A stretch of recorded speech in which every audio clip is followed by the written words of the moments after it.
Greetings from the Artifact.game stream channel. The Artifact beta has started and we can finally get a first look at the game client.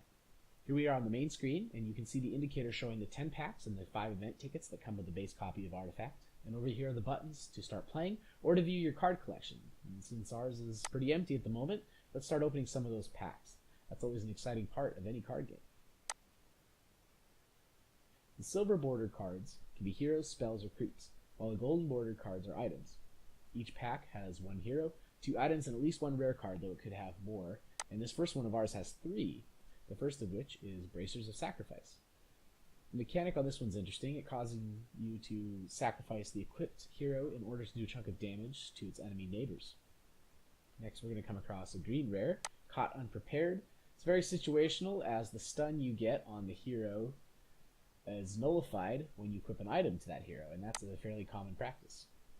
The last rare is Glyph of Confusion, another blue this time. Not one I've seen on deck lists from anyone in the alpha yet, but the meta is going to shift rapidly with all of us joining the game, so who knows. On to pack 2, and we're going to see Necrophos in our common hero slot. That's the upper left. And we'll work our way across the top. And we're going to hit that rare card, which is the lower right. The rare here is Routed. It's a cool trick, potentially a little clunky if you're trying to set up the maximum value on it. You may have noticed that the one obligatory rare card is always in the lower right, and any additional rare cards can take the place of other cards in the pack, though they seem to most often fall in one of the uncommon slots, which are the 3 cards to the left of the lower right rare slot. Third pack has Darkseer as our hero. We'll hop a bit to the rare, since that's the fun part, and it's Poaching Knife. We get another rare in this pack, a Divine Purpose, which permanently modifies a unit with damage immunity. An opponent will need to condemn the target directly to get rid of it. Open this last one and head to pack 4. Here you're going to notice that we find an item in the upper left, where we've been seeing our hero cards up until now. When we get to the rare slot, which again is the lower right, we find our hero, and it's Lich.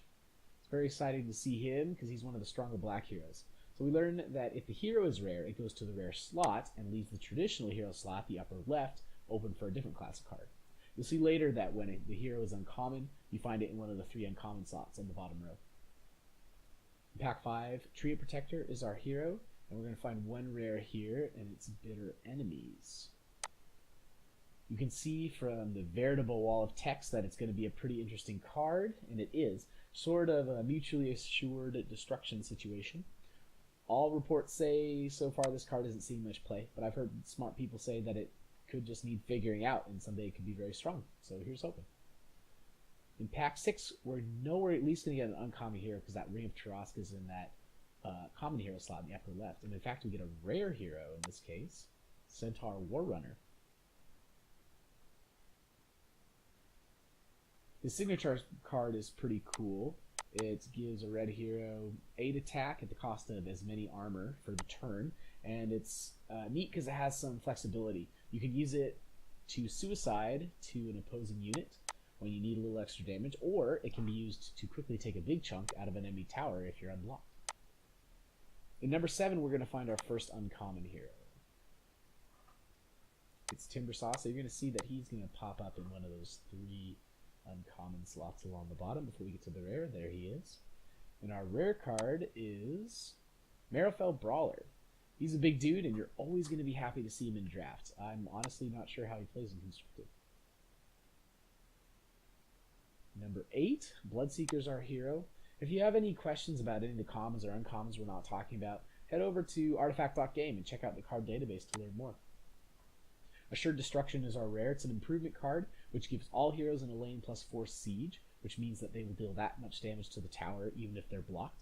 It's a potentially strong finisher in an aggro deck that goes late and gets stuck behind a wall. At pack number 9, we're getting to the end of it. We open Ogre Magi, who evidently sees a lot of play with his strong signature card Ignite and his multicast ability's chance to passively generate value by copying cards. And our rare is Thunderhide Alpha.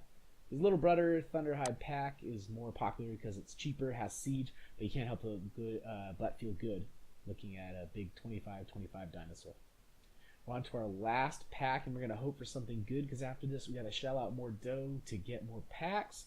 And it is Watchtower, which is a card that's apparently vying for the distinction of the least playable card in Artifact at the moment. But oh well, can't win them all. That's all for today. In the next video, we'll make a deck from the cards we've picked so far and then test it out. Thanks for watching.